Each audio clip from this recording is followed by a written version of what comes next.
ধর্ষণ আইনে পুরুষদের সুখবর দিল হাইকোর্ট। বিয়ের প্রলোভন দেখিয়ে যৌন সম্পর্ক করলে নারী ও শিশু নির্যাতন দমন সংশোধন আইনে শাস্তির বিধান নিয়ে হাইকোর্ট নতুন করে রুল জারি করেছেন। এক সম্পূরক আবেদনের শুনানি নিয়ে বিচারপতি মোহাম্মদ হাবিবুল গনি ও বিচারপতি সৈয়দ মোহাম্মদ তাজরুল হোসেনের সমন্বয়ে গঠিত হাইকোর্ট বেঞ্চ এ রুল দেন। অন্তর্বর্তী সরকারের আমলে নারী ও শিশু নির্যাতন দমন সংশোধন অধ্যাদেশ 2025 জারি করা হয়। অধ্যাদেশের 5 ধারায় বলা হয়, ওই আইনের ধারা 9 ক এর পর নতুন ধারা 9 খ সন্নিবেশিত হবে।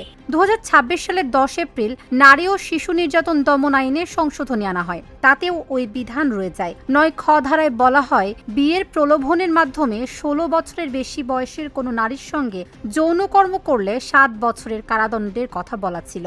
এই ধারার বৈধতা নিয়ে এইড ফর ম্যান ফাউন্ডেশন সংগঠনের পক্ষে গত বছরের 7 এপ্রিল রিট করা হয়। প্রাথমিক শুনানি নিয়ে গত বছরের 4 মে হাইকোর্ট রুল দেন।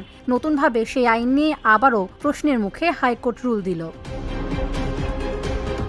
আদালতে আবেদনের পক্ষে শুনানি করেন আইনজীবী ইশরাত হাসান। রাষ্ট্রপক্ষে ছিলেন deputy attorney general Mohammad Jisan Haider.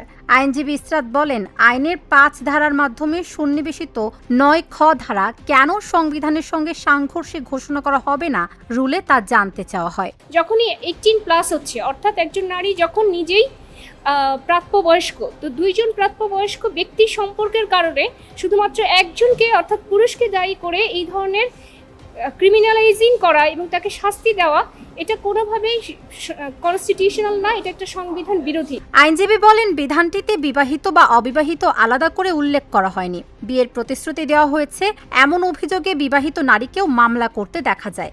এমনকি এই প্রতিশ্রুতির মাপকাঠি কি তাও স্পষ্ট উল্লেখ নেই।